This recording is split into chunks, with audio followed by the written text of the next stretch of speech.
Les informo que esta reunión queda grabada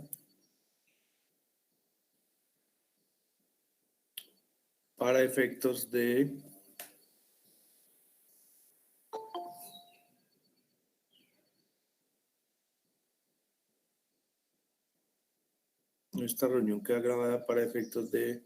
poder tener la evidencia ante la universidad de que la clase efectivamente se dio en un encuentro sincrónico, que a veces parece asincrónico por la poca participación de los estudiantes, pero bueno, así nos puso a trabajar el COVID.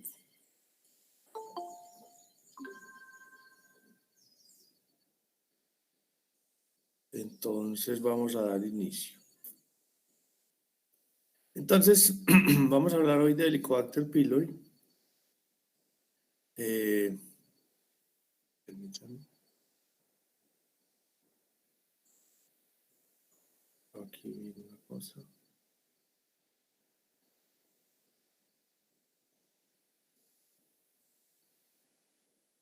Vamos a hablar del Helicobacter pylori. Entonces hablamos de la taxonomía que pertenece al dominio bacteriano, Filoprotobacteria. La clase es Epsilon Protobacteria, del orden de los Campylobacter y de la familia Helicobacteriaceae, género Helicobacter y especie pylori. Esta es un bacilo bien particular que ha generado casi que un reacomodo o una validación de muchos estudios a nivel de gastroenterología, y pues correspondiente con el semestre, pues estamos viendo los microorganismos que producen patologías a nivel del sistema digestivo. Desde el punto de vista epidemiológico, el Helicobacter tiene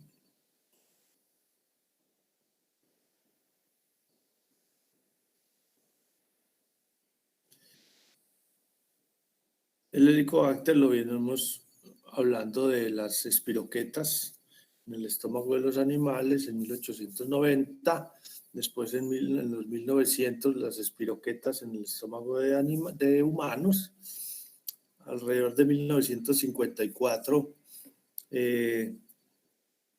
se hablaba de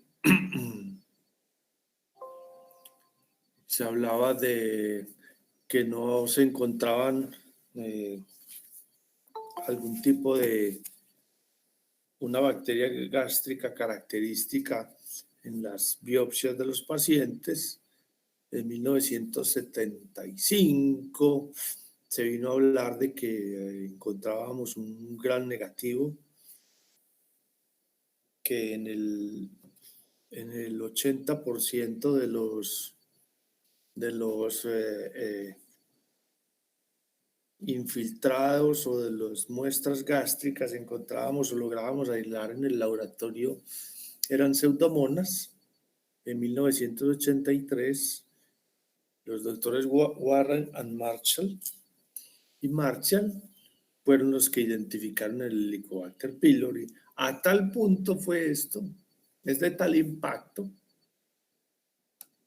que ganaron un premio Nobel de Medicina en el 2005. Creo que es de la primera bacteria que hemos hablado que ha tenido un impacto así a nivel de ganar un premio Nobel. Y aparentemente pues es una bacteria un bacilo muy sencillo, muy sin mucha cosa comparado, por ejemplo, con un estreptococo. Pero pues vamos a ver qué tanto es lo que afecta, qué tanto es lo que produce. Afecta el tracto gastrointestinal en cualquier edad en este momento. Antes decíamos que el Helicobacter solo se presentaba en adultos y adultos ya adulto mayor, no adulto joven. Resulta que hoy tenemos casos con Helicobacter en niños, en adolescentes, en adultos jóvenes. en adultos mayores. Está en los 2/3 de la población mundial. El 70-80% de la población de Colombia ha estado en contacto con Helicobacter. Y en los países en vía de desarrollo, pues afecta a personas mucho más jóvenes. Yo quiero hacer un sondeo. ¿Cuántos de ustedes, de mis alumnos, cuántos de mis alumnos han tenido, les han diagnosticado Helicobacter? Cuéntenme.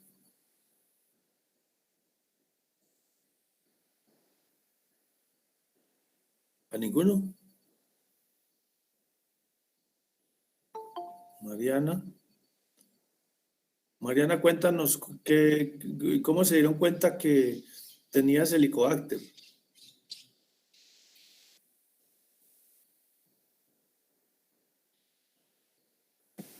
Buenos días, doctor. Hola. Doctor, con una biopsia de estómago. ¿Con biopsia de estómago? Sí, señor. A bestia.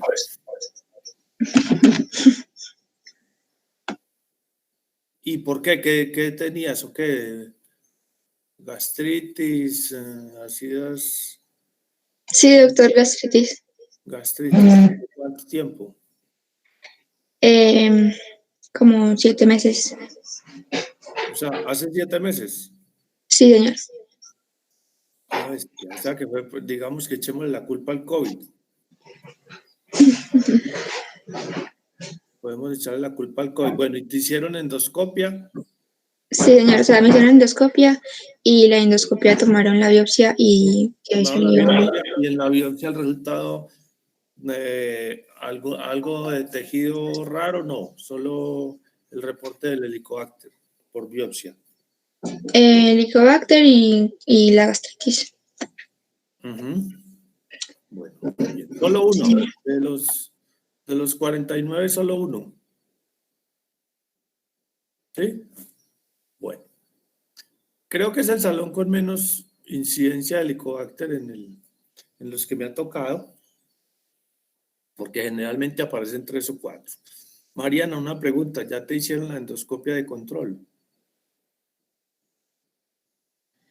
No, doctor. Pues me hicieron una como en junio y no más. Pues ya me mandaron tratamiento, pues medicamentos y de control, ¿no?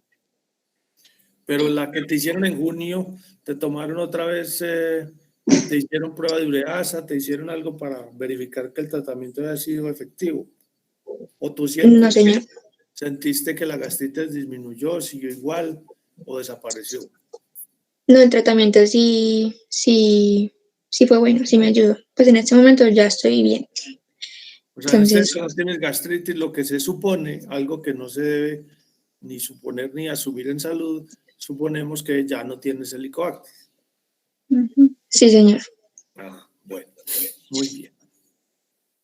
Ahí vamos viendo cositas que nos van a servir ahora más adelante para organizar cómo es el diagnóstico. Bueno, desde el punto de vista de la morfología, pues aquí vemos el Helicobacter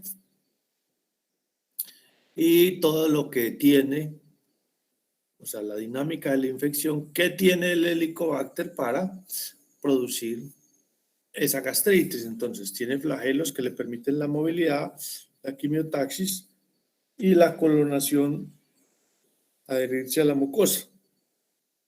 Tiene varias enzimas. Dentro de ellas está la ureasa, que neutraliza el ácido gástrico y a través de la producción de la descomposición de la ureasa y liberación de amoníaco, le permite alterar un poquito el pH de la mucosa para lograr sobrevivir a la agresión de los macrófagos y del mismo ácido del sistema digestivo. También tiene lipopolisacáridos que le permite adherirse a las células y camuflarse de todo la reacción desde el punto de vista inmunológico y de factores factores generados como producto de esa invasión de la célula por el microorganismo. También tiene otras proteínas que le ayudan a adherirse y desde el punto de vista de la producción de una exotoxina, que es conocida como la BAC-A, que lo que hace es que produce vacuolización. Al generar la toxina, produce vacuolización de la mucosa, lo que le ayuda a destruir con mayor facilidad ese tejido y poder colonizar entre las paredes entre las paredes de célula y célula del tejido digestivo. También tiene otras enzimas que alteran toda la mucosa, como son las mucinasas, las proteasas y las lipasas. Desde el punto de vista de la patogenia, entonces, podemos decir que la colonización inicial de ese Helicobacter en la mucosa se facilita o se da porque primero, digamos, hay un bloqueo en la producción del ácido gracias a esa proteína inhibidora del ácido. Luego ya se da una neutralización del ácido gástrico con el amoníaco generado mediante la actividad que se produce por la ureasa. Estos Helicobacter, pues como vemos ahí en la gráfica, tienen flagelos y se mantienen en un movimiento muy activo para que les permite atravesar el moco gástrico y adherirse a las células epiteliales, gracias además también a las proteínas que tiene de adhesión de superficie. Esas proteínas de superficie ayuda a la bacteria a evitar la detección desde la reacción inmunológica. Esas lesiones que se van generando como producto de los residuos de la ureasa, la mucinasa y las fosfolipasas interactúan para que la citotoxina vacuolizante, que es la BAC-A, como les había dicho, esa proteína se introduce por endocitosis a la célula epitelial, causando la formación de vacuolas. Otro factor importante es la asociación. ¿Quién llegó? Daniel, bienvenido.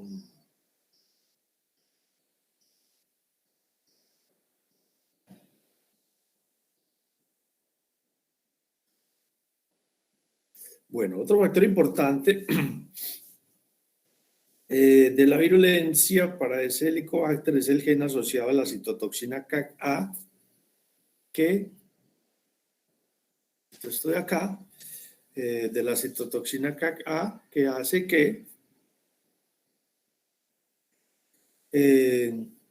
mediante un islote de patogenicidad,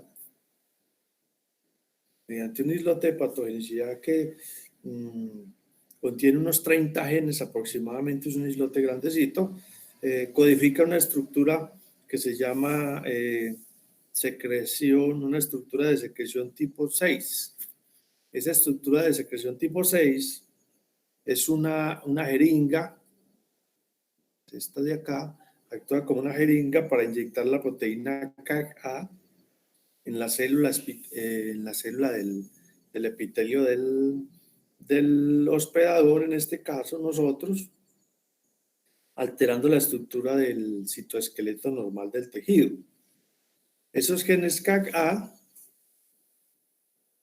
también inducen la producción de interleuquina 8, que es un atrayente de neutrófilos. Y entonces se ha creído siempre que las proteasas intervienen en la alteración en los niveles de oxígeno y por tanto aumentan la condición de la gastritis, es decir, produce mucho más acidez que lo normal de la mucosa. Esa es como la estructura. Entonces es una bacteria gram negativa, microaerofílica. ¿Qué quiere decir microaerofílica? ¿Quién se acuerda? No vayan a hablar todos al tiempo porque se nos colapsa la reunión, pero ¿quién se acuerda que es microaerofílica? Que necesita muy poco oxígeno para sobrevivir. Exacto, que requiere unas cantidades pequeñitas de oxígeno que le permiten sobrevivir a ese ambiente. Y hay que tener en cuenta una cosa, que ese bacilo, voy a devolver aquí un poquito, por la forma del bacilo, mire que él es como en espiral, ¿sí? Y entonces se comporta como un sacacorchos. Todos conocen un sacacorchos. Se comporta como un sacacorchos y de esa misma manera penetra entre célula y célula. No digamos que por el centro de la célula, sino por la unión intercelular. Es decir, donde está una célula pegada a la otra, por ese intermedio, a través de ese sistema que tiene como de sacacorcho, es que él logra penetrar la célula. Por eso se dice que tiene un bacilo helicoidal que le ayuda a dar vuelticas. Generalmente tiene de 2 a 8 flagelos, de 2 a 7 flagelos. Digámoslo así, es un bacilo que tiene colita. Tiene un penacho, mide 3.5 micras de largo, 0.5 micras de ancho. Aquí es muy importante destacar lo siguiente. Este bacilo no es un bacilo fácil de cultivar, por eso no se envía a cultivo casi nunca para el diagnóstico de Helicobacter pylori. Porque requiere, primero es de crecimiento lento, es decir, yo puedo cultivar hoy y no voy a obtener crecimiento antes de los 14 o 15 días. Imagínate la pobre paciente esperando con una gastritis horrible, esperando a ver que si salga el cultivo, a ver si es Helicobacter o no. Entonces, por eso se maneja más desde el punto de vista de la clínica, pero en una clínica bien hecha, con un examen bien hecho, bien elaborado, con juicio, haciendo una indagación del paciente, preguntándole cuál es su entorno, cómo es su alimentación, cómo es su estilo de vida, come a horas normales, se comen las 6 comidas recomendadas en el día, cómo es su alimentación, si es una alimentación sana, o no come sino chatarra, o come mucho frito. Todas esas cosas hacen que lo podamos diagnosticar desde la clínica con algunas ayudas desde el punto de vista de imagenología, como es la endoscopia, desde el laboratorio de patología, desde el laboratorio clínico en la prueba de ureasa, y de esta manera poderlo identificar. Bueno, entonces, al ser de crecimiento lento el cultivo, solo se usa con fines casi que epidemiológicos, en el sentido de poder saber cuál es el microorganismo, cuál es la especie de Helicobacter que está circulando.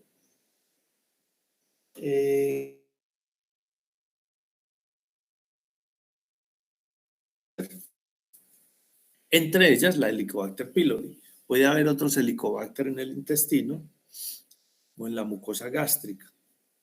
Es productor de catalasa, oxidasa y obviamente productor de ureasa positivo. Ojalá podamos hacer el cultivo para mirar las reacciones bioquímicas en el laboratorio y mirar la prueba de catalasa y mirar lo que es una urea positiva ocasionado por una bacteria. Ojalá lo podamos complementar con el laboratorio. Bueno, Nos vamos a la transmisión. La transmisión fecal-oral, malas condiciones de higiene tanto de la persona como de los alimentos, la iatrogenia por sondas o endoscopias, y otros instrumentos mal manejados. Vamos a darle ingreso aquí a Cristian, que madrugó. Hombre, Cristian, buenos días. Qué pena despertarte a las 7:20 de la madrugada. Bienvenido. Bueno, entonces se da por la transmisión fecal oral. Bueno, aquí yo quiero resaltar una cosa, muchachos. Hoy que todos estamos dedicados a reinventarnos y al emprendimiento y todas esas cosas que están de moda ahora, entonces ya todos no muchos, entonces se creen chefs, ¿sí? Se las tiran de chefs y todo el mundo vende perros, hamburguesas, pasteles, tortas, cupcakes, bueno, infinidad de comidas que hace la gente. Pues yo estoy de acuerdo de que cada quien se rebusca. Yo también he sido un rebuscador toda la vida. Pero hay que cumplir con unas condiciones, que le permitan a usted hacer esa manipulación de los alimentos de una manera adecuada. Ahora, si usted ya es gastroenterólogo o gastroenteróloga, pues hombre, usted garantice que su equipo, porque usted no va a tener 10 equipos, 10 endoscopios disponibles para los 10 pacientes que va a atender en el día, o las 10 endoscopias que va a hacer en el día. No, usted tiene uno. Termina esa endoscopia, esa manguera y todos los instrumentos utilizados deben pasar a un proceso con una cosa que se llama, con un desinfectante desproteinizante que se llama Cidex-OPA. Allí se durante 5 minutos en esa solución de Cidex-OPA, luego pasa a otra solución que ya es la desinfectante, que es una solución con una preparación de hipoclorito, creo, si no estoy equivocado, a 500 partes por millón. Allí se pasa otros 5 minutos y luego se pasa a una solución alcohólica por otros 5 minutos. Entonces son 15 minutos. Que usted deberá garantizar que al terminar esos 15 minutos usted tiene un instrumento, en este caso un endoscopio, o la sonda que se utiliza para poder entrar con el trocan, con el, ¿cómo es que se llama esa pinza? Trocut, a poder acceder a la mucosa y hacer los cortes necesarios para la biopsia y las sondas con el BACAF, la punta de BACAF, que estén completamente estériles, desinfectadas, desproteinizadas y libres de cualquier microorganismo, que no sea que usted fue a una endoscopia por un tema de una gastritis, para hacer la identificación de un helicobacter y usted termine metiendo a una pseudomonas, porque ahí sí tenemos inconvenientes. Bueno, es muy importante tener eso en cuenta. Ya habíamos hablado de los factores de virulencia, entonces aquí simplemente vamos a repasarlos, que la ureasa, que le permite la supervivencia en un ambiente ácido, le ayuda en la colonización, los flagelos que permiten el movimiento a través del moco, las adhesinas que le garantizan la adhesión al epitelio, el sistema de secreción tipo 6 que les hablé, que permite la translocación de la principal toxina, que es la CAC-A y la BAC-A, que lo que hace es una lisis de la célula por lisis del tejido por generación de vacuolas, y la IS-A, que está asociada a la úlcera péptica, y la DUT-A, que promueve la formación de la úlcera duodenal. Estos son los factores que tiene el helicobacter, que no son pocos, son 2, 3, 4, 5, 6, 7, 8 factores de virulencia tiene el helicobacter para poder colonizar. Entonces, usted lo ingiere. ¿Cómo lo ingiere? Pues lo ingiere por contaminación de un alimento. Generalmente es por la ingesta de hortalizas y eso. Este se ubica en el fondo y en el antro pilórico. Ahí inicia su proceso. Si el ácido clorhídrico no actúa de manera eficiente, él alcanza a generar ureasa, altera el pH y a través de lo que ya habíamos hablado de la citotoxicidad, produce hidrólisis por la producción de fosfolipasa,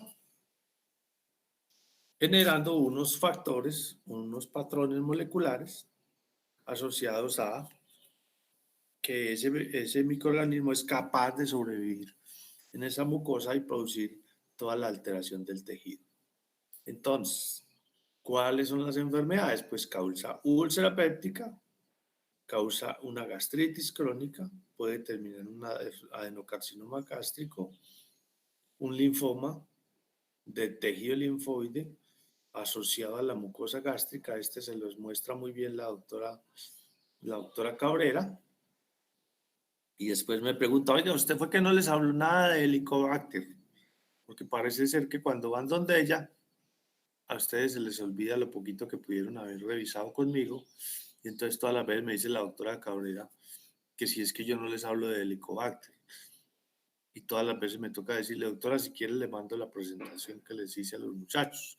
Y les mando el caso que presentaron los muchachos. Y les mando el repaso que hicieron antes del caso de los muchachos. Espero que con ustedes sea la excepción a la regla y me pueda decir la doctora Cabrera, oiga, les pregunté de Helicobacter y sí tenían idea, porque si no, me toca negarlos 3 veces como negaron al Señor Jesús, mis queridos estudiantes. Bueno, entonces, nos pasamos a las localizaciones, entonces ya lo veíamos a través del esófago y dependiendo de la ubicación, entonces va a ocasionar la úlcera duodenal o la úlcera péptica, dependiendo de la ubicación, en el fondo,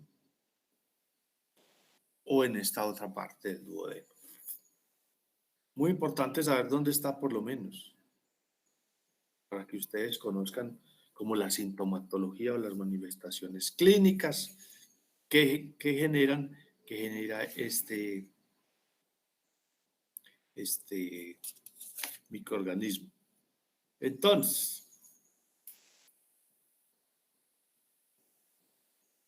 acá me voy a volver un momentico.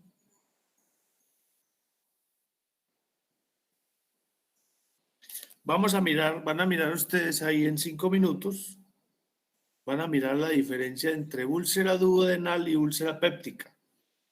Una o dos características que hagan la diferencia, no la ubicación, porque ya pues por la ubicación ya sabemos, pero ¿qué más hace diferencia?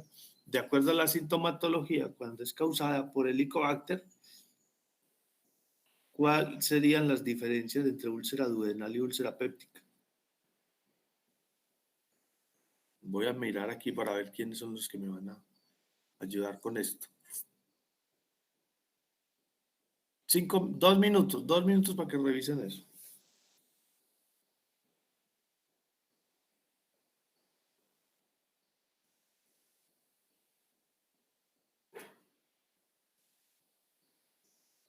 Doctor, yo aquí encontré algo. Señor.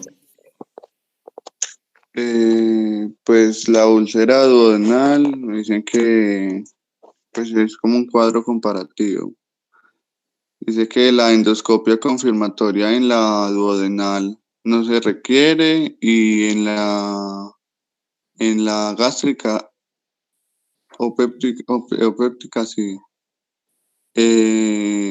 Que la edad de la duodenal es de 30 a 55 años, de la otra es de 50 a 70, que el 60% de la péptica se asocia al H. pylori y el 90% de la duodenal al H. pylori.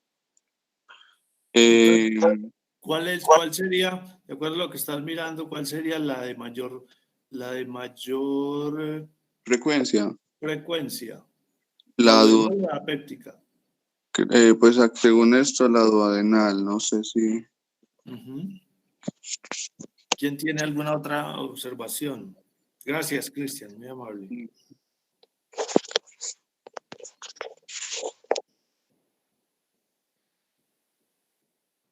A ver, Claudia Lorena, o Karen, o Andrea, o Andrés. Doctor, que el dolor abdominal postprandial en la gástrica es más rápido que en el de la duodenal. ¿Es más rápido o es más Pues, intenso? no, dice que en la gástrica se da aproximadamente 1 hora después de comer y que en la duodenal de 1 a 3 horas después de comer. Ujú. Muy bien. Anijibi, muchas gracias. A ver, Esteban. Anayibi, doctor.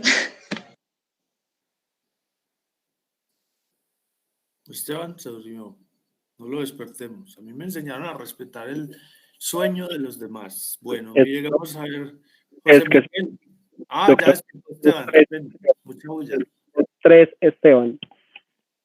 Bueno, hábleme los tres, Esteban, pues, a ver, cuenten.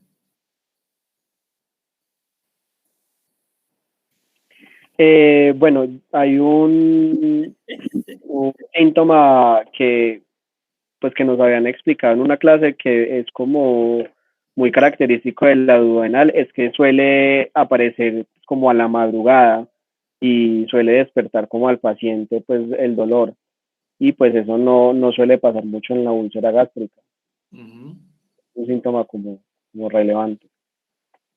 Y hay como una ecuacióncita chiquitica, por ejemplo, en la gástrica sería como que el alimento, o sea, uno ingiere alimento, hay alivio, dolor y vuelve a haber alivio. Pero en la péptica sería como que uno ingiere alimento, alivio, hay un dolor tardío porque el dolor se presenta después de un rato de haber ingerido alimento y vuelve a la madrugada. Sí, señor. María José Cabrera. ¿Qué encontraste? ¿Qué leíste, María José? Pues, doctor, encontré que están asociados como a factores diferentes. Por ejemplo, la duodenal está asociada más a alcohol y a cigarrillos y la gástrica a café y a fármacos. Hay pues como enfermedades asociadas a la duodenal y a la gástrica. Entonces, a la duodenal, pues hay enfermedades asociadas hepáticas, pancreáticas y hormonales. Y a la gástrica hay enfermedades de insuficiencia renal y estrés.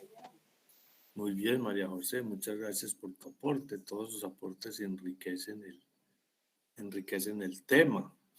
Muy bien, y por aquí yo creo que Simón está que se habla, me está levantando la mano hace rato. Y Sofía también. Cuéntenme a ver. Simón se durmió y Sofía se fue. Bueno, muy bien.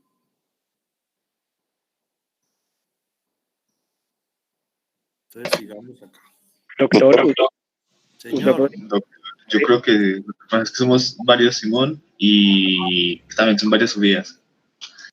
bueno, entonces, a ver, cualquier Simón y cualquier Sofía. Simón González. Doctor, Sí, Karen, Sofía. yo encontré que la úlcera duodenal pues se daba más en edades entre 30 y 55 años y la gástrica entre 55 y 70 años. Y pues ya como los compañeros habían dicho, que daba la duodenal epigastria alivia con alimentos y en la úlcera gástrica aumenta con los alimentos.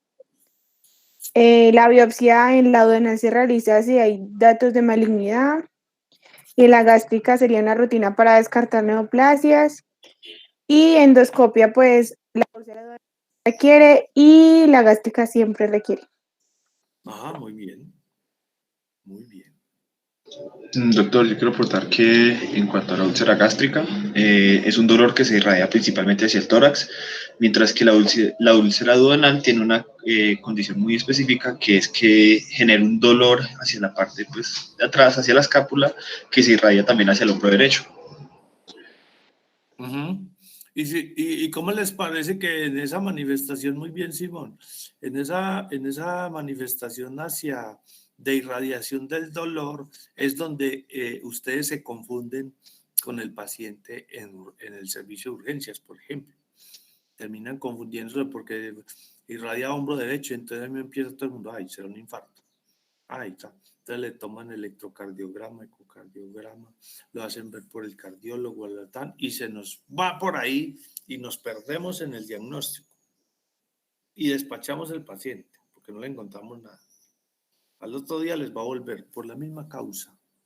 Entonces, a veces esas irradiaciones de dolor, que ustedes tengan muy claro que no se les vaya a perder el objetivo, que si el paciente viene por una manifestación gástrica, pues hay que pensar primero lo de ahí, sin desconocer que puede ser un paciente con una gastritis, puede llegar y terminar haciendo un infarto, pero no producto del helicobacter, sino que casualmente coincidió las dos cosas, pero muy importante mirar en esa sintomatología qué puede pasar para uno no ir a perderse en el diagnóstico. Bueno, muy bien. Vamos a seguir acá. Profe, Señor, doctor, yo tengo una pregunta. sí. En el caso de que un paciente presente una úlcera gástrica más una úlcera duodenal, ¿es posible ese caso? Pues sí, puede ser posible. ¿Cuál Entonces es? ahí sería, o sea, no sé, o sea, el método confirmatorio sería por medio de la endoscopia. Sí, claro, porque por A o por B las debía hacer. Para una es diagnóstico, para la otra no.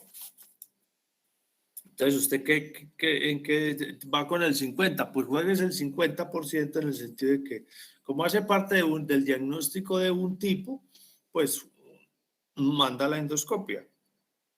Tampoco quiere decir que estoy queriendo decir que a todo el mundo, sin previamente haber hecho un buen examen, le voy a mandar la endoscopia porque, ay, me duele aquí, le duele el estómago, ya, endoscopia. Ya, un momentico, indaguemos a ver qué más puede pasar, qué más encuentro. Y ahí sí, ya, si no tengo más forma de entrar a saber qué es lo que pasa ahí, pues me tocará entrar con un medio invasivo. Ojo, que la endoscopia aparentemente no se les olvide que eso es un método invasivo,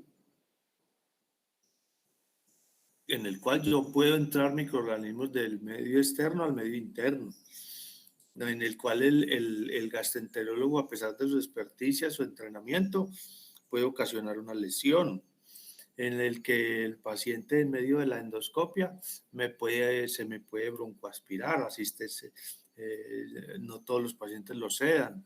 En la sedación también puede haber riesgos, o sea, todos esos procedimientos generan un riesgo adicional al paciente que yo tengo que entrar a sopesar. No es que yo mando, eso es como mandar endoscopias y mandar tags. Entonces, porque sí.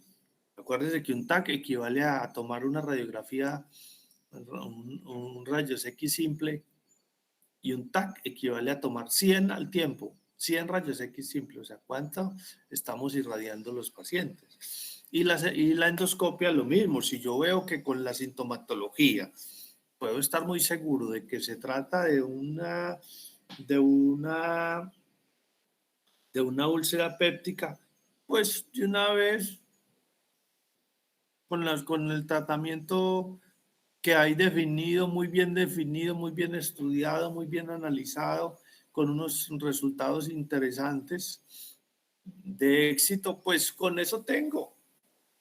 No es que a todo el mundo le tengo que mandar una endoscopia, porque no se les olvide que no deja de ser un método invasivo, que es que algunas personas lo toleran mejor o no, pero a ver, ¿quién se va a puchar pues por una endoscopia?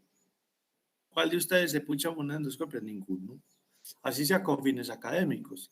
Entonces hay que tener en cuenta que esos apoyos diagnósticos, por eso se llama apoyo diagnóstico, sirven, pero sin desconocer de que ustedes son los que tienen el criterio, y de eso se trata esta sesión, de ir organizando el criterio para identificar correctamente una gastritis por este microorganismo.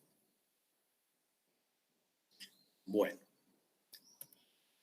Entonces, desde el punto de vista de las manifestaciones en la úlcera duodenal, hay dolor en el epigastrio, con ardor o acidez que aparece en la madrugada, muy bien lo mencionaban ahí algunos compañeritos, y calma con la digestión de alimentos, solución alcalina. Reaparece en el día antes de la comida. Puede haber también vómitos, náuseas, hematemesis, melenas. Y en la úlcera gástrica hay dolor en el epigastrio después de las comidas, hay pirosis, es decir, inflamación e irritación de la mucosa, y hay vómito. Ya en un estadio mucho más avanzado, comprobado por patología, comprobado por endoscopia, un cáncer gástrico asintomático, hay pérdida de peso, dolor abdominal, disfagia, saciedad temprana, vómito persistente, ya puede haber anemia. Ojo que una colonización severa de Helicobacter puede llegar a producir un proceso anémico.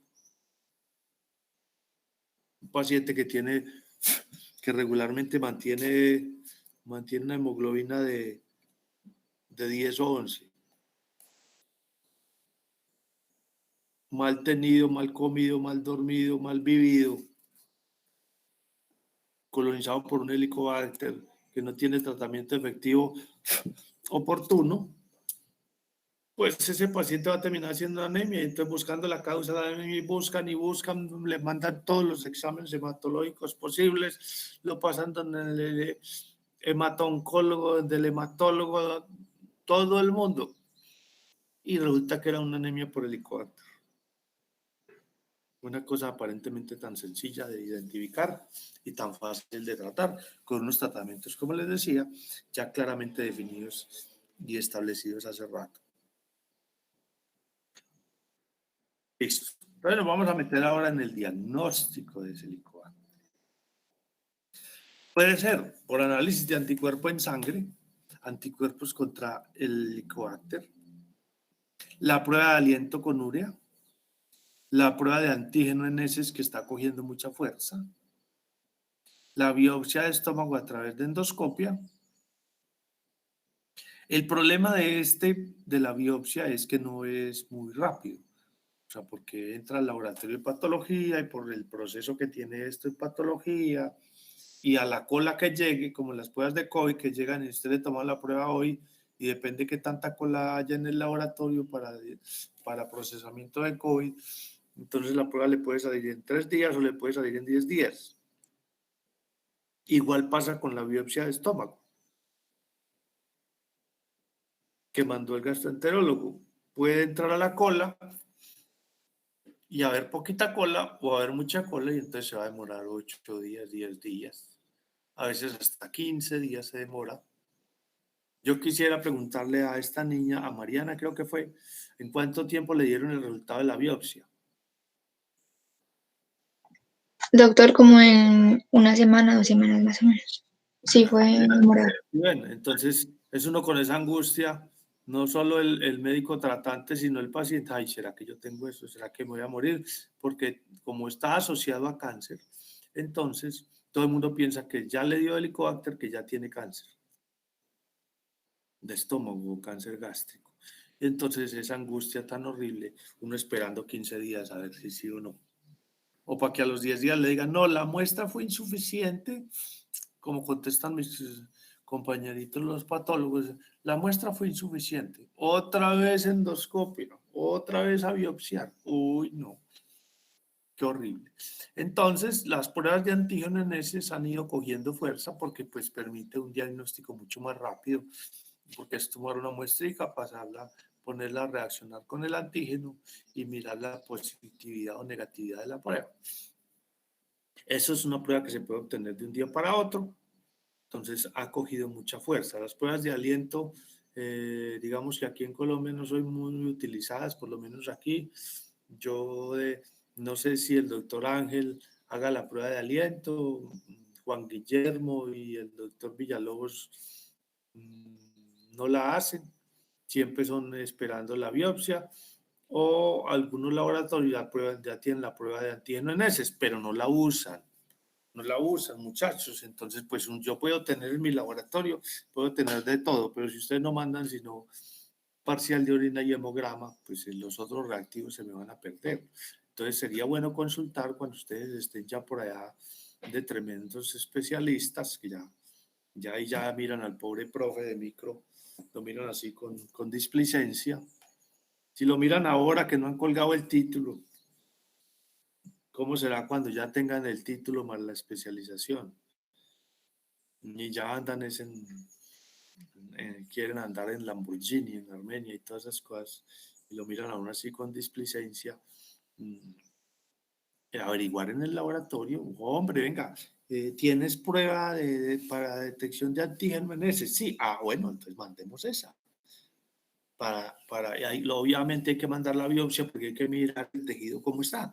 No solo la biopsia no se manda para la detección del Helicobacter, no. La biopsia se manda para identificar el daño a nivel tisular, que adicionalmente ahí encuentran el Helicobacter y se lo diagnostican. Pero la biopsia no es para la identificación del Helicobacter. Entonces, utilizar las otras pruebas y que, como les digo, la prueba de antígeno en ese ha ido cogiendo fuercita porque las pruebas de aliento son caritas, no todo el mundo las tiene, no están disponibles. Yo creo que aquí en Armenia, por eso les digo, no sé, yo sé que Villalobos y López, a pesar de que son muy juiciosos, no quiero decir que Ángel no lo sea, que son juiciosos, no tienen en su clínica, no tienen disponibilidad de prueba de aliento con urea, no la tienen. Entonces, que seguimos pegados a la biopsia, al resultado de la biopsia, que no es rápido. Así uno sea amigo del patólogo o de la patóloga, no es rápido encontrarse ese resultado. Doctor, yo había leído que la prueba de anticuerpos en sangre, pues, pues tenía buena sensibilidad, pero que cuando se erradicaba, o sea, si se volvía a tomar como para comprobar la erradicación, pues como los anticuerpos IgG se suben y estos son los que más pues como que perduran, entonces que podría indicar como que no está erradicada, pero sí podría haber una erradicación. ¿Es así? Sí, señor, tal cual. Lo que pasa es que cuando yo hago IgG fue para identificar la infección inicial, pero no mando IgG para mirar si fue erradicado o no. Para mirar si fue erradicado o no, lo ideal sería hacer prueba de antígeno en heces o hacer la prueba la prueba de aliento. ¿Sí?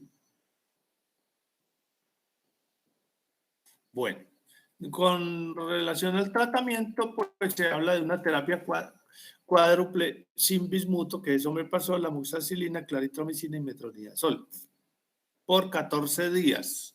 Vuelvo y le pregunto a la paciente de la clase, mi estimada señorita, eres tan amable y te acuerdas qué te mandaron y nos compartes qué te mandaron de tratamiento.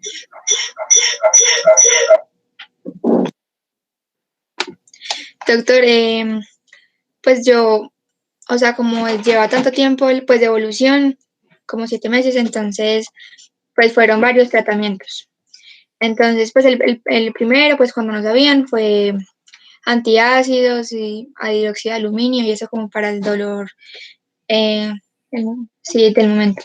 Y pues ya después cuando me diagnosticaron la bacteria, entonces sí, omeprazol, fue de 40 en la mañana y por la noche, pues antes de comer.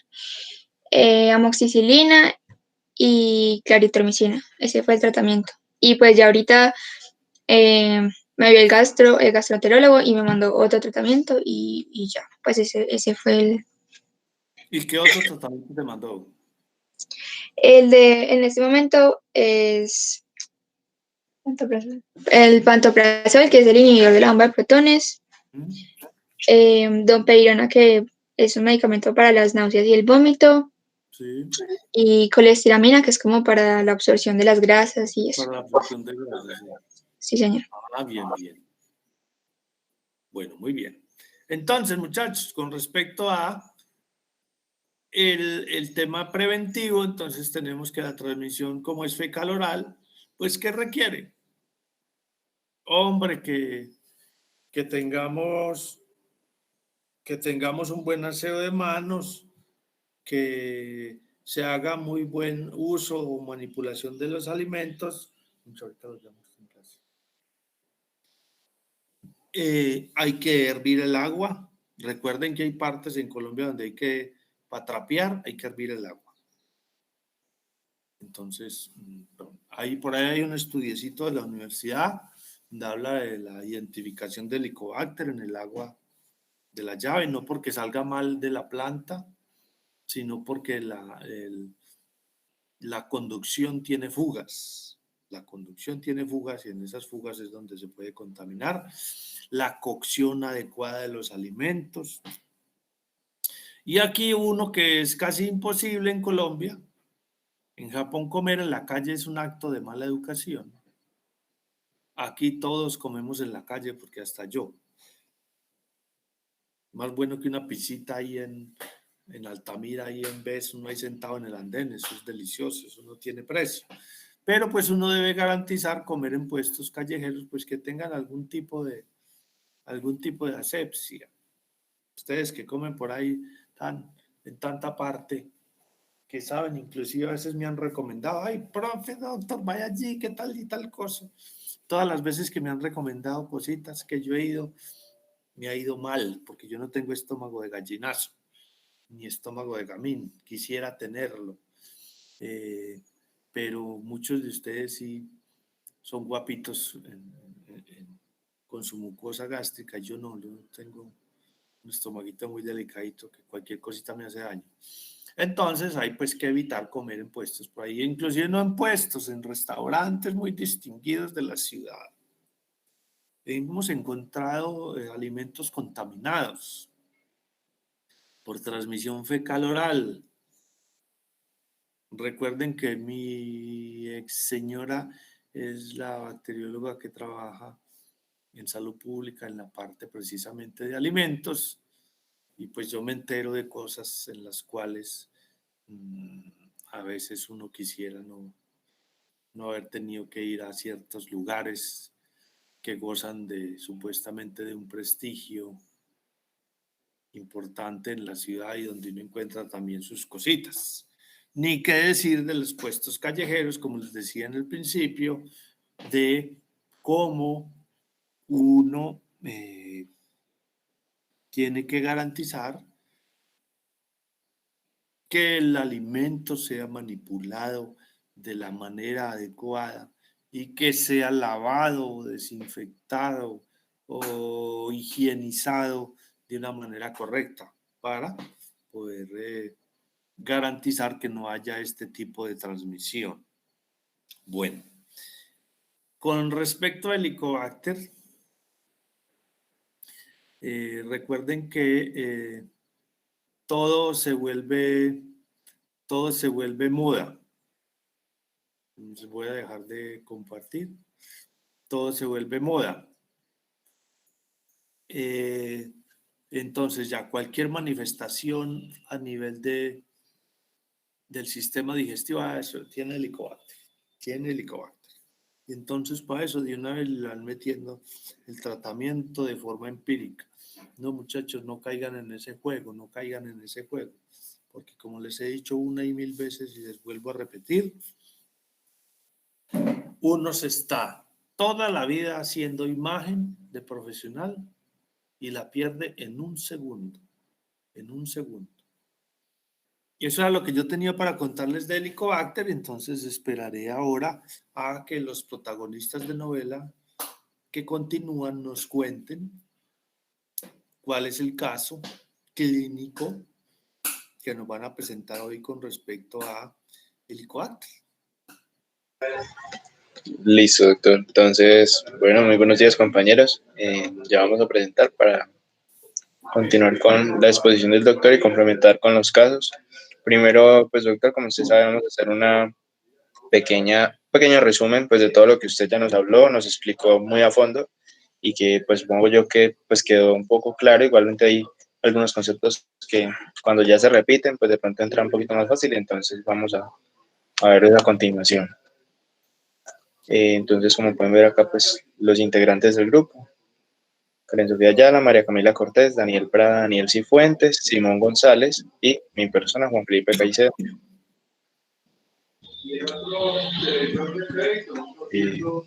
En resumen, pues estos son los temas que vamos a tratar. Vamos a hablar de generalidades, principalmente taxonomía de Helicobacter, de epidemiología, patogenicidad, un poco del ciclo infeccioso, la clínica, y dentro de la clínica pues vamos a hablar del tratamiento también y los casos clínicos.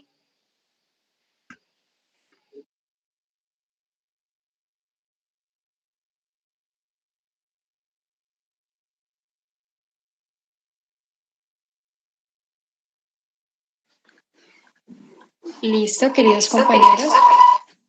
Buenos días. Vamos a presentarles a modo de introducción qué es el Helicobacter pylori. Nos encontramos que es una bacteria gram negativa. Es microaerófila, ya que requiere niveles bajos de oxígeno para sobrevivir.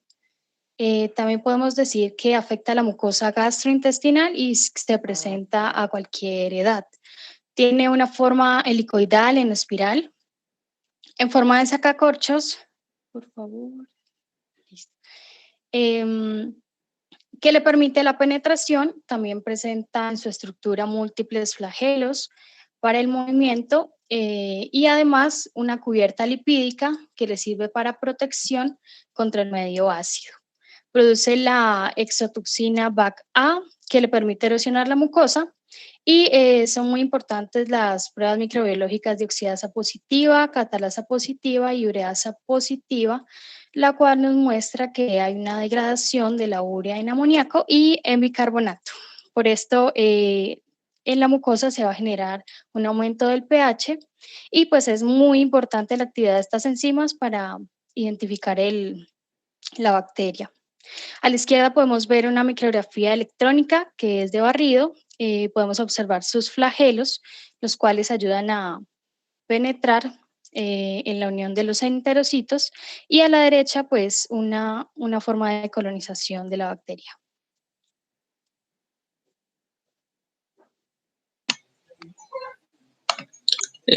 Buenos días para todos los compañeros y el doctor.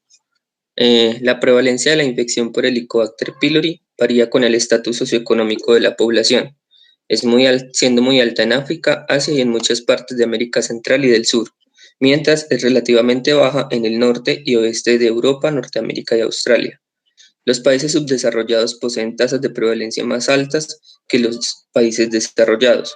Los factores asociados con una alta prevalencia de la infección incluyen el hacinamiento en la vivienda, compartir las camas y la ausencia de agua potable en el hogar.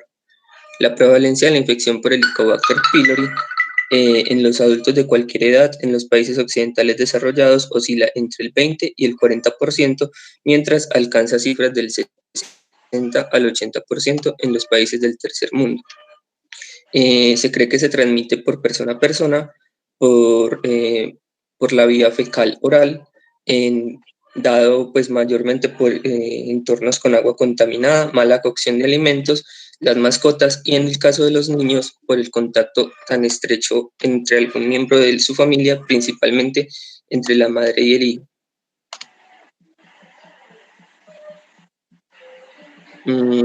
Dentro de la patogenicidad, los factores de virulencia que le otorgan algunas propiedades. Entonces, el factor de virulencia, la morfología curvada de la presencia de flagelos le permite gran movilidad para penetrar la capa de moco del estómago. La adesina facilita la unión de la bacteria a las células epiteliales. La ureasa transforma la urea en amonio y el CO2, neutralizando la acidez gástrica de alrededor de la bacteria.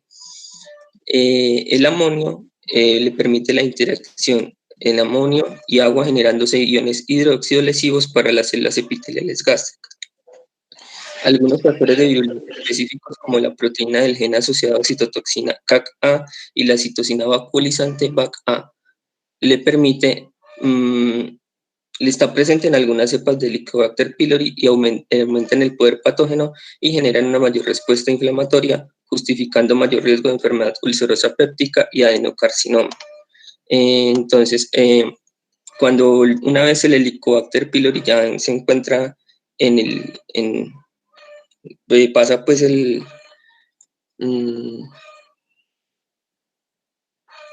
tubo digestivo, por medio de sus flagelos, se transporta hasta la superficie de la capa de moco que recubre las células epiteliales de la mucosa gástrica del fondo y el antro pilórico del estómago. Las adhesinas favorecen su adherencia a las células superficiales y la colonización se facilita por la inhibición de la producción de ácido clorhídrico y la neutralización de este por el amonio producido por la acción de la ureasa bacteriana. La Helicobacter pylori provoca citotoxicidad a nivel de la mucosa gástrica debido a un sistema de secreción tipo 4 codificado por genes ubicados en una región genómica de 37 kilobases denominada la isla de patogenicidad CAC-A o CAC-PAL. Facilita la inyección de proteínas con actividad citopática como la CAC-A y la BAC-A respectivamente.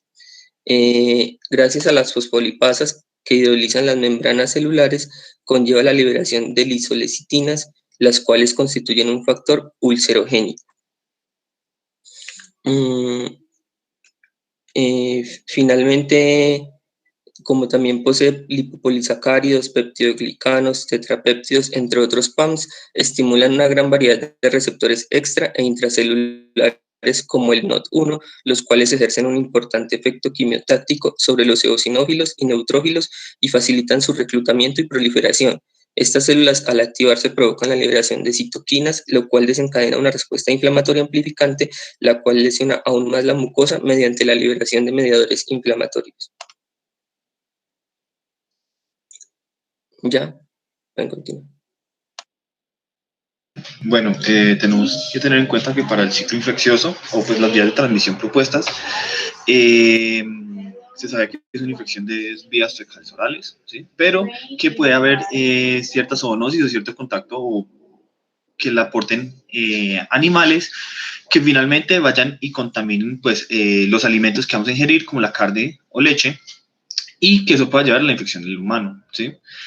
Como vemos en la parte izquierda de la gráfica, estas son como todas las vías de las que nosotros podemos infectar o que podemos esparcir la infección, que son vías oral-oral, gastro-oral, fecal-oral, ¿sí?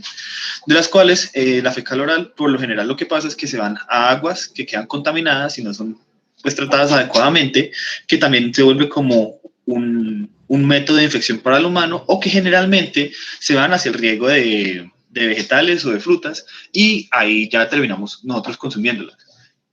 Dado que el principal modo de contacto pues, con el microorganismo son aguas contaminadas por heces que tienen partículas pues, de la bacteria.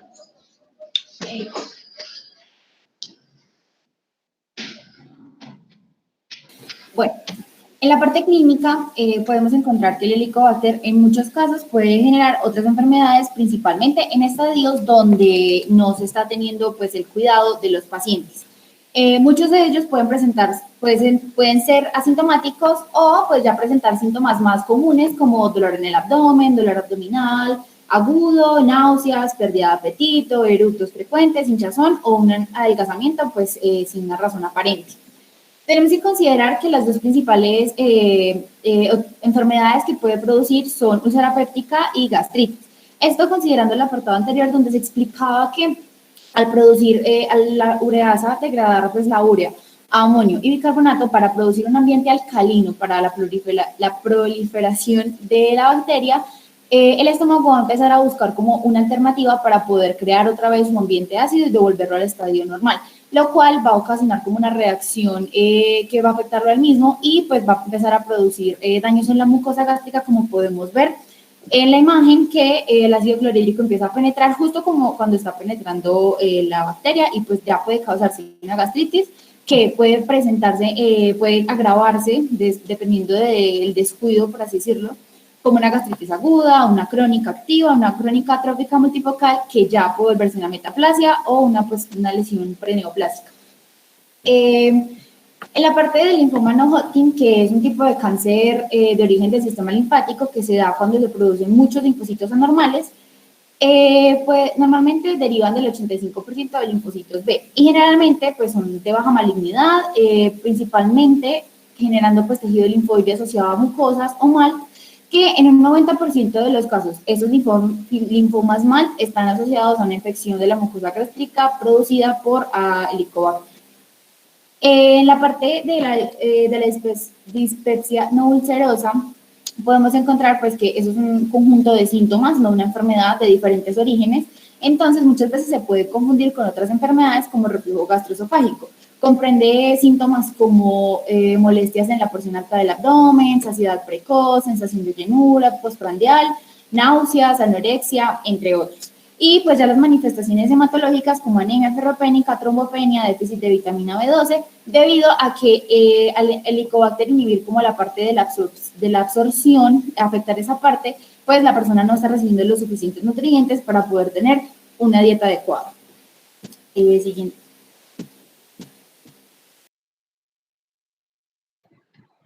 Bien, pues vamos a hablar del diagnóstico. El diagnóstico se basa en dos grandes grupos, que son los que van a ser invasivos y los que no. Normalmente se van a usar más los invasivos. ¿Y los invasivos por qué lo son? Pues porque se utiliza una endoscopia. Bien, entonces hay formas indirectas de hacer el diagnóstico. Entre ellos está el test de ureasa, que es el que más se usa aquí en Colombia, de decirlo.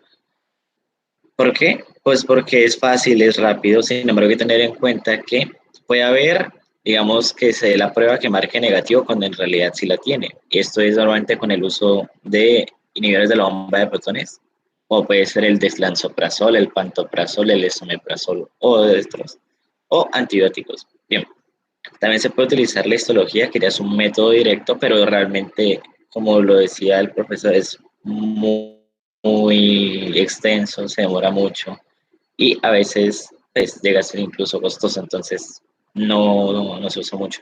Finalmente, pues el cultivo, es muy difícil cultivar la bacteria, se toma mucho tiempo, entonces pues también no se usa mucho.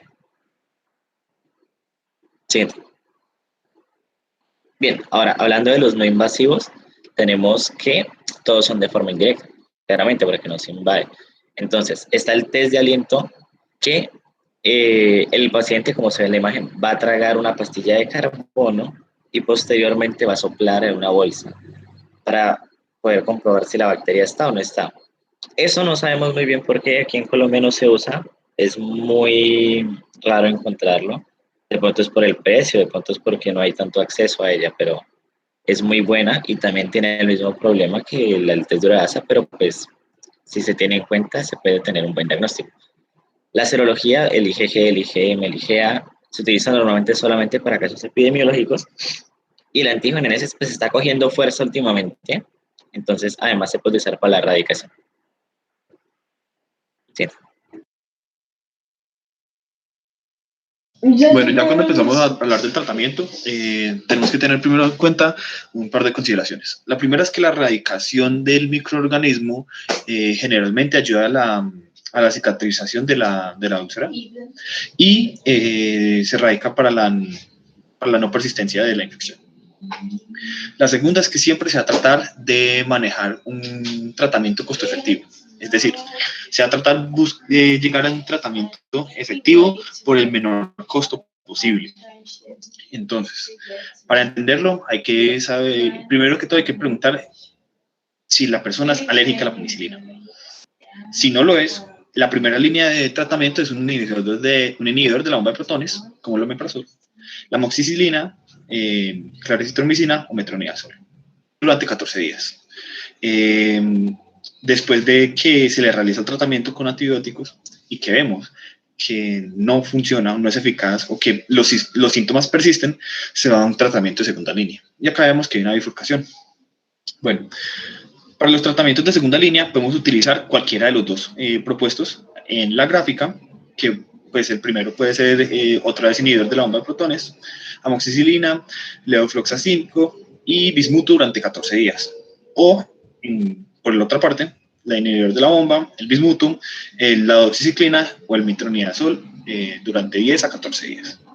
Bueno, ¿qué pasa acá?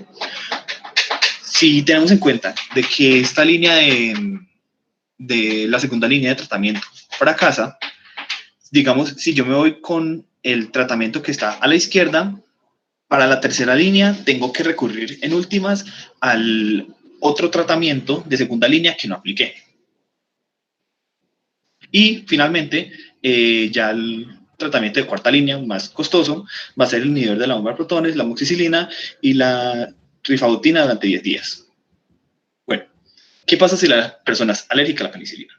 Entonces, si se presenta una alergia a la penicilina, obviamente no podemos tratar con antibióticos que deriven de ella. Entonces se tiene que tratar en primera línea, con la inhibidora de la bomba de protones, bismuto, doxiciclina y metronidazol durante 10 a 14 días.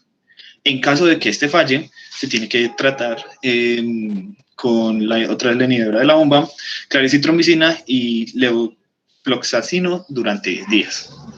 ¿Qué pasa si fracasa el tratamiento? En definitiva, se tiene que reevaluar si de verdad es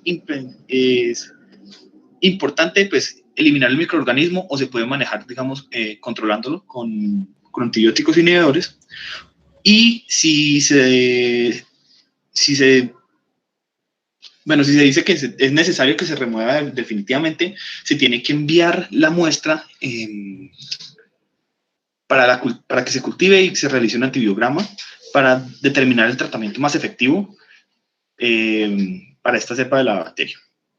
Bueno, un plus que tenemos acá, pues que ahorita se darán cuenta por qué, es que la dosificación pediátrica cambia. ¿Sí? Tenemos de que las dosificaciones en personas adultas, que devuelvo, van a ser por lo general cada 12 horas, cada 8 horas, cada día. ¿Sí? Entonces va a ser, digamos, menos frecuente la ingesta de los medicamentos.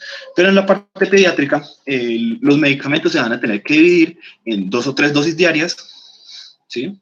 Como lo vemos en la parte de la amoxicilina y la claricitromicina, porque, pues, para evitar, digamos, la fuerte carga hacia los niños. ¿Sí?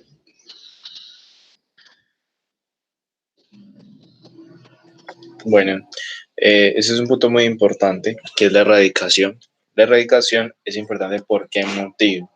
Porque si yo no verifico una correcta erradicación del microorganismo, lo que va a ocurrir es que posiblemente, pues, el paciente, después de que salga del servicio, pues vuelva al mes, a los 2 meses, por la misma causa. Entonces, ¿cuándo es la erradicación? O bueno, ¿cuándo es la erradicación? No, ¿cuándo voy a verificar principalmente esa erradicación? Realmente es para todos los casos, ¿sí? En general, pero va a ser muy, muy, muy indispensable y técnicamente obligatoria cuando hay un paciente con una úlcera, con una hemorragia digestiva alta. ¿Por qué? Porque yo necesito detener ese proceso si no quiero que esa úlcera y esa hemorragia terminen primero, pues produciéndome un déficit de absorción en el paciente, porque la hemorragia, al permitir la salida de sangre, en muchas ocasiones irrita la mucosa intestinal y eso me produce una mala absorción. Y otro punto es que la úlcera, pues, puede ser un desencadenante de otras patologías, como puede ser un adenocarcinoma, o puede llegar a ser, por ejemplo, un linfoma, como lo vimos con el doctor. Una segunda parte es la siguiente: ¿cómo hacer esa verificación de la erradicación? Entonces, el test de la ureasa solo se va a hacer cuando sea requerida la endoscopia, es decir, cuando hayan procesos ulcerativos. Se hace test de ureasa y endoscopia cuando hay proceso ulcerativo o hay una hemorragia. Cuando no los hay, únicamente bastaría con hacer el test de aliento. Como vimos, pues acá en Colombia no hay mucha disponibilidad de él, entonces la herramienta o el mecanismo de preferencia para verificar esa erradicación sería el antígeno en heces, así como también se usa mucho en diagnóstico. ¿Cuándo se hace esa erradicación? Esa erradicación o esa verificación de esa erradicación se hace después de una terapia antibiótica que usualmente lleva 4 semanas, o idealmente, por así decirlo, pues puede ser como un ejemplo, ¿sí? Porque pues varían mucho dependiendo, pues, del paciente y dependiendo de qué terapia aplico yo. 4 semanas y 2 semanas de IBP, inhibidor de la bomba de protones, o el inhibidor de los receptores H2, que sabemos que es la histamina, e inhibe la secreción gástrica. Si el paciente luego de la erradicación sigue positivo, es donde entramos a dar un tratamiento de segunda línea. Y como dijo Simón, pues ya sería todo el protocolo que está visto para ello. Siguiente. Bueno, chicos, a continuación les vamos a presentar dos casos clínicos que fueron documentados en Bolivia. El caso número 1, como podemos ver, identificamos a nuestra paciente, se llama Alejandra, es una lactante femenina de 5 meses que ingresa a urgencias en el 2001. Nuestra paciente tiene antecedentes de 5 días de evolución, que presenta deposiciones con sangre, no tiene otros datos clínicos patológicos importantes. Cuando ingresa, nuestra paciente al examen físico presentó su piel y mucosas levemente pálidas, tiene una posible hemorragia digestiva alta, anemia y disentería. La disentería, recordemos que es una diarrea con moco o sangre en heces. Las pruebas le realizaron hemograma, que aparentemente era normal. También le realizaron una esófago gastroduodenoscopia, que fue compatible con una gastritis erosiva aguda. Para el tratamiento inicial se usó ranitidina. En el siguiente apartado les vamos a explicar por qué ya no se debe. Y después de esta administración mostró una aparente. Luego de 2 meses bien, nuestra paciente es hospitalizada, presenta sangrado digestivo, hematoquesia y vómitos sanguinolentos. Para esto le realizaron una esófago gastroduodenoscopia nuevamente y presenta una úlcera de cuerpo gástrico con gastritis hiperémica. En la siguiente imagen podemos ver esto. Por favor, pásala. Gracias. Podemos observar, bueno, las imágenes no son tan buenas, pero deja ver que presenta nodulaciones en el antro y se ve un sangrado activo. Entonces seguimos. Por favor, la de atrás. Entonces también le realizamos a nuestra paciente una biopsia de antro gástrico y duodeno, no como en la primera parte, que simplemente se mandó el tratamiento después de la esófago gastroduodenoscopia, y pues más adelante van a darse cuenta de lo equivocado que estaba. Entonces esta biopsia nos dio en el antro gástrico y en el duodeno una gastritis crónica superficial que fue erosiva y que se mostraba activa, donde la prueba del Helicobacter pylori fue positivo. En este caso usaron tratamiento, o la claritromicina, y tuvo una clínica favorable. En los 2 tratamientos no nos indican durante cuánto tiempo se dieron.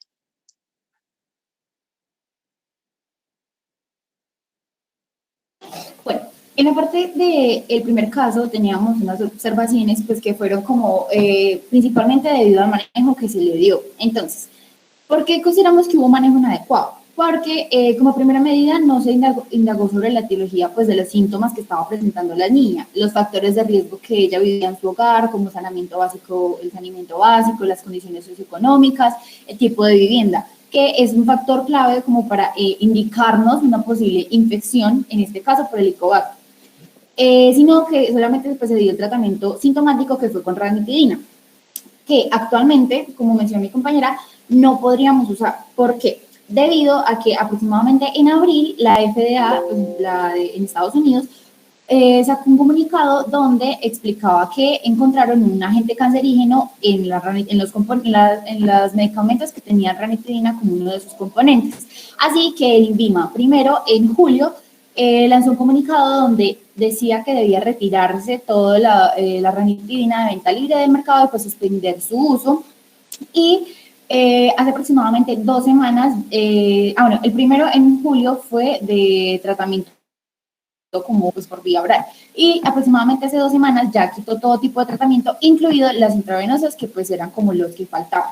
Este componente se llama N-nitrosodimetilamina, NDMA, pues para que lo tengan como presente. También podemos encontrar que pues en los resultados de la esófago gastroduodenoscopía solo indicaron pues ser compatibles con una gastritis erosiva aguda, pero no buscaron cuál era esa etiología. Y pues por último, nos hizo un seguimiento de la paciente que, considerando la edad que tenía y pues que al menos por el tema de la gastritis, podría presentar, digamos, puede presentar en un futuro complicaciones mucho mayores porque está muy pequeña para que esté sufriendo de esas causas. Entonces, al descubrir que es del Helicobacter, es mucho más riesgoso porque puede presentar, por ejemplo, en un futuro un adenocarcinoma. Siguiente.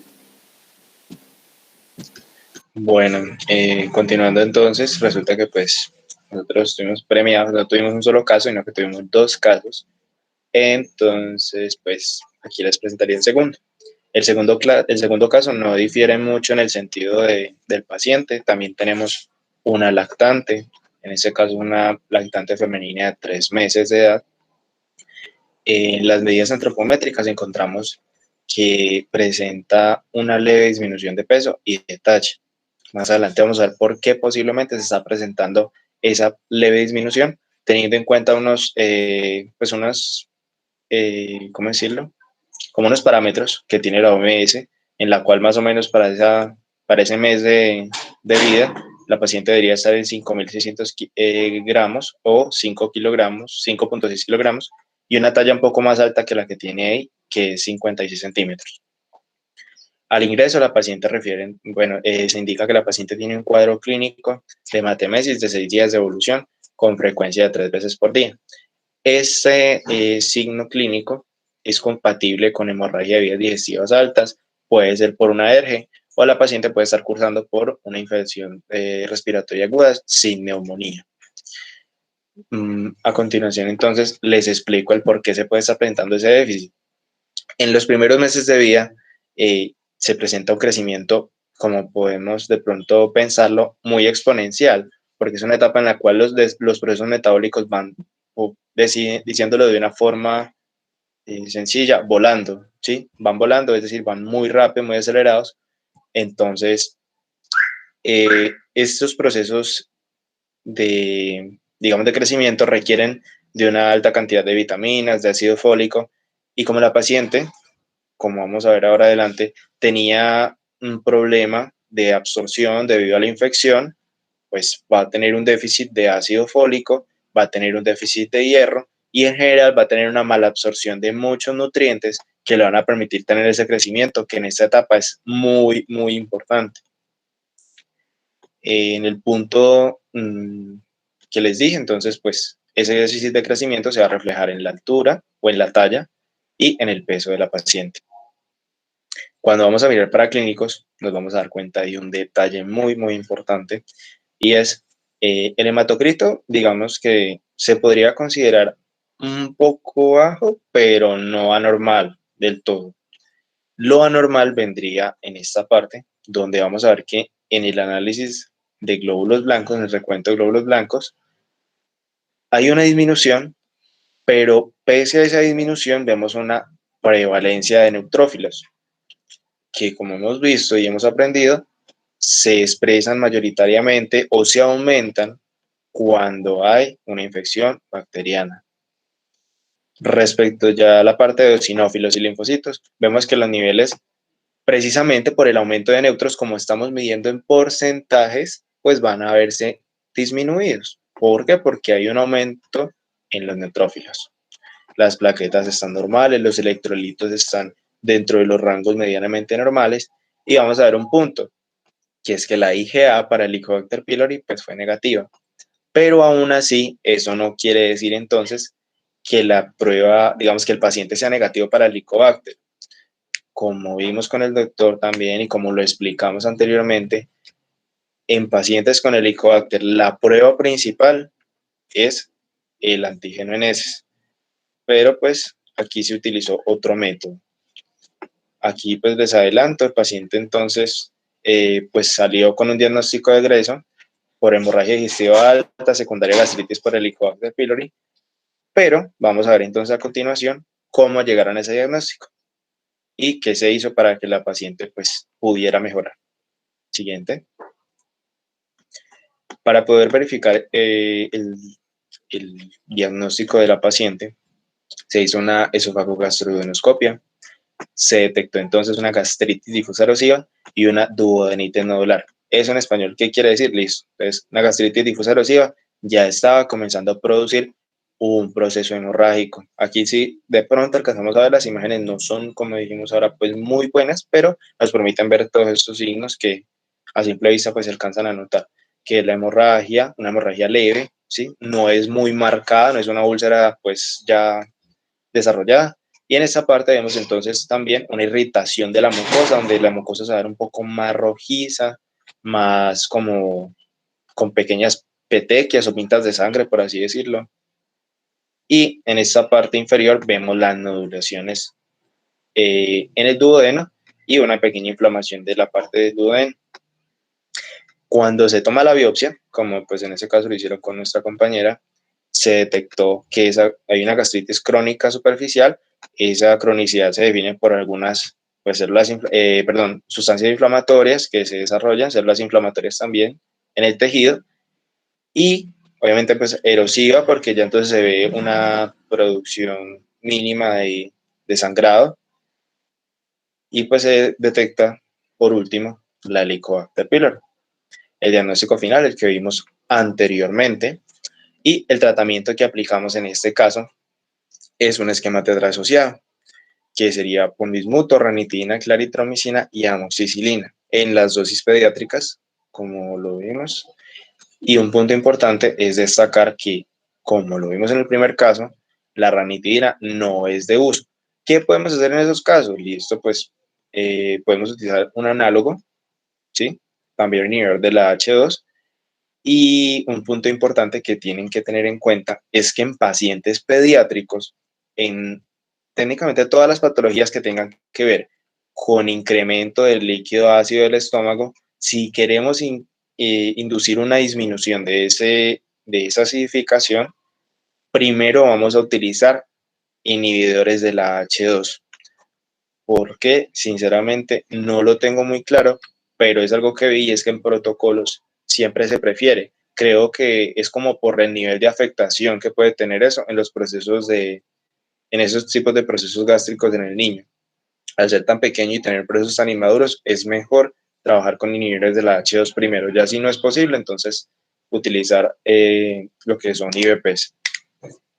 Una observación, bueno, otra observación por último es que pues al paciente no se le hizo, digamos que se le hizo una esofagogastroduodenoscopia de diagnóstico, pero no registran en el caso que se haya hecho un seguimiento.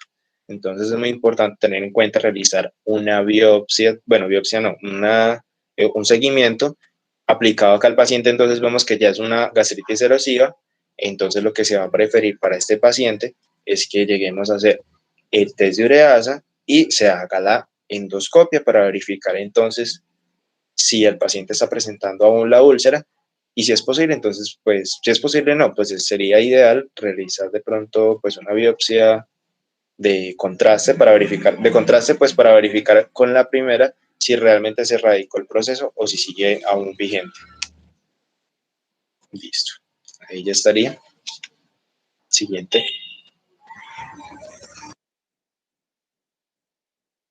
Bueno, por último, podemos considerar que la hemorragia digestiva alta en lactantes es poco frecuente. En realidad, la infección por Helicobacter en lactantes es poco frecuente debido a que, a pesar de que se llevan como muchos objetos a la boca, no se encuentra como la bacteria, pero pues como ya explicaron, puede ser un contacto con adultos. En los tratamientos, bueno, en los casos era necesario determinar el verdadero origen de esa hemorragia en cada uno de los pacientes y pues darle el tratamiento respectivo que, como vimos en el caso 1, no se dio. Y pues ya como sabemos, algunos de los efectos que produce el Helicobacter puede ser ya úlceras duodenales, úlceras gástricas, erosiones gástricas y petequias. Bueno, siguiente y ya. Eso es todo. Muchas gracias.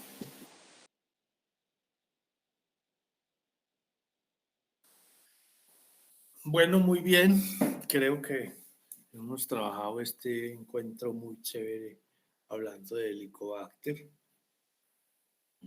La cosa cuando hay participación se pone menos monótona, menos aburridora. Pienso que así deberían ser los próximos encuentros con una buena participación para que esto no se nos vuelva tan cansón. Por favor, se me ponen en cámara, un segundo los veo y vuelven y cierran, porfa. Me van colocando los nombres de cada uno, ya los del grupo no, pero los otros me colocan el nombre en el chat, por favor, para efectos de la asistencia. Hola, qué bueno verlos así despelucados y todo, muy bien, eso. Vea la otra niña ahí toda pintoreteada, Karen, muy bien. Juan Felipe, muy bien también, con buenos audífonos y todo. Muy bien, Simón, vea, muy peinadito, con bigote ochentero, muy bien. Daniel, Paula, María Camila, muy bien, Esteban. Vea, hasta el perro salió en clase, qué bien. Esto es clase humana y veterinaria, muy bien, muy chévere, me alegra mucho. Diego, hola, ¿cómo está? Ricardo, buenos días. Espero que no se haya levantado solo para ponerse ahí en el chat, sino que haya escuchado la clase.